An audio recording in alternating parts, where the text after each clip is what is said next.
Ontem à noite, durante o show pelos 50 anos de Brasília, o vocalista da banda do Paralamas do Sucesso levantou a multidão na esplanada quando afirmou que, independente de governo, Brasília vai ser sempre a nossa capital. Essa frase de Herbert Viana traduz o estado de espírito do brasiliense que não se conforma com a fama de terra da corrupção.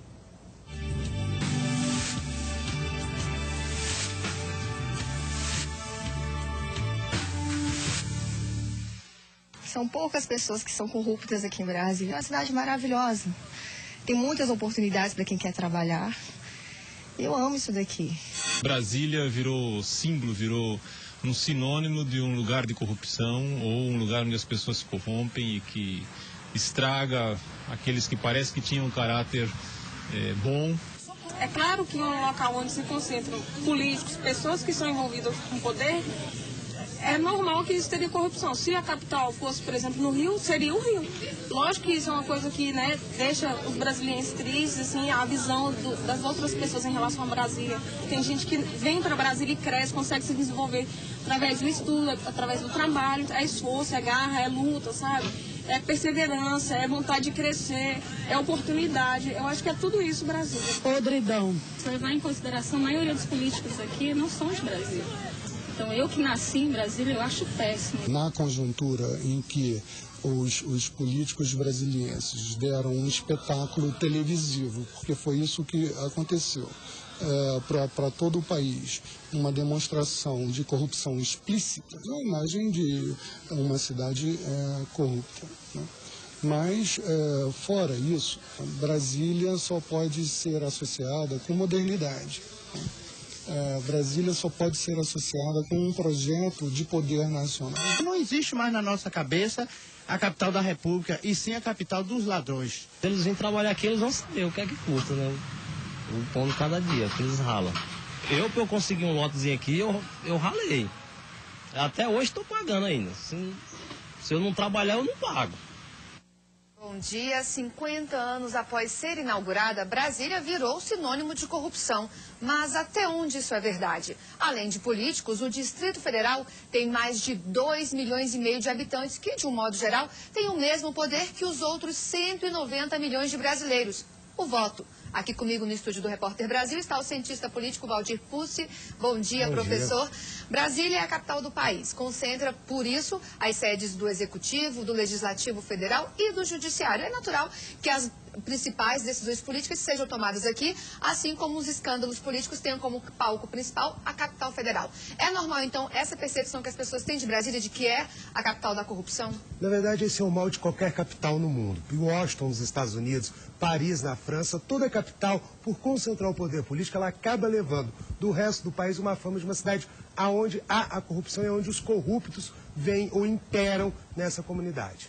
Agora, professor, os primeiros funcionários públicos que vieram a Brasília receberam incentivos. Os que mudaram para Brasília receberam incentivos do governo por ser um local inóspito. Receberam moradia, transporte, melhores salários. Foi aí que começou essa fama de Brasília, essa rejeição a Brasília? Na verdade, a fama de Brasília, como uma cidade corrupta, ela pode ter iniciado aí, mas na verdade ela veio já transferindo uma ideia de uma capital, sendo uma capital corrupta, pelo próprio valor da construção, dinheiro gasto na construção, que acabou levantando muitas críticas no Rio, que era o grande centro do país naquele momento. Então aí começa o mal de Brasília. Mas a ditadura ajuda, todos os escândalos que vieram depois resolveram ou ajudaram a consolidar essa visão. Pois é, professor, agora dos 513 deputados federais, apenas 8 são aqui do Distrito Federal. Dos 81 senadores, 3 são aqui de Brasília. Os brasileiros que afirmam que em Brasília só existem corruptos não conseguem enxergar que os corruptos que estão aqui atuando foram eleitos por eles, ou seja, é uma forma de se distanciar inconscientemente da responsabilidade que eles têm como eleitores? Na verdade, é muito mais fácil eu colocar a culpa numa cidade que está longe de mim do que eu lembrar que aquela pessoa que é acusada de corrupção, ela foi eleita por mim, pela minha cidade, pelo meu estado, há 4 anos atrás. Então, você tem, na verdade, vamos dizer, uma falsidade da sociedade. Olha, a culpa é de Brasília. Não, Brasília não elegeu ninguém. Quem elege é o restante do país. Quer dizer, falta essa conscientização do brasileiro em relação ao seu papel como eleitor. Sim, os deputados e senadores voltam aos seus estados de origem praticamente toda semana. E se fala que Brasília não se cobra, por que não se cobra, então, no estado de origem? Por que não se manifestar no seu estado de origem também? Pois é, professor, contrapondo essa fama de corrupta, Brasília também é o palco de manifestações históricas. Foi o palco e é o palco de manifestações históricas contra a corrupção e a favor da democracia. A gente teve aí um governador, o único governador do país que ficou preso, e ficou preso por mais de 2 meses. A gente tem hoje estudantes ocupando a Câmara Legislativa, a nova sede da Câmara Legislativa do Distrito Federal, porque são contrários ao governador que assumiu segunda-feira. Enfim, é um contrassenso associar a cidade à corrupção, sendo que diariamente a gente vê movimentos contrários à corrupção. O problema é que o país ele não enxerga a cidade, enxerga apenas a parte política, porque a cidade, o cidadão brasiliense, ele é uma pessoa consciente e busca lutar pela moralidade na política. Como bem posto, nós prendemos um governador, retiramos o governador e o vice por nossa pressão popular. Hoje estamos fazendo pressão para o atual governador, ele ainda não mostrou, ainda tem que mostrar o serviço, mas estamos pressionando já pela moralidade na política. Então, na verdade, o país tem que seguir o exemplo de Brasília. Da mesma maneira que a gente cobra dos nossos políticos, nós que elegemos essas pessoas, o resto do país deveria cobrar também dos seus políticos. Bom, o senhor é professor de alunos da graduação que estão aí fazendo a faculdade, uma geração que já nasceu e foi criada totalmente em Brasília.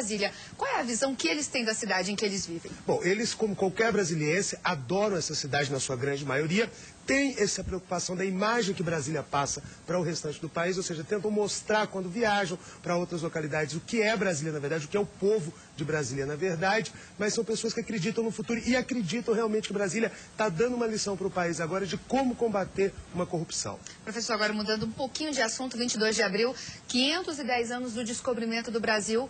A corrupção ainda é um problema endêmico, ainda é um problema sério do Brasil. Como é que o senhor avalia esses 510 anos aí de história? Bom, somos um país ainda corrupto, que a gente aprendeu a ser corrupto desde a nossa origem, mas apesar de sermos ainda um país corrupto, é um país que está melhorando, é um país que está buscando rever essa parte cultural tão ruim, que prejudica o país, que coloca o país num certo atraso, mas a gente está evoluindo, a gente está buscando solucionar esse problema. Quer dizer, pode ter um futuro melhor. Acredito que teremos sim um futuro melhor. Ok, professor Valdir Pucci, obrigada pela sua participação aqui no Repórter Brasil. Se você quiser rever essa entrevista, basta acessar o site do Repórter Brasil na internet. O endereço é tvbrasil.ebc.com.br/Repórter Brasil. Catiúcia.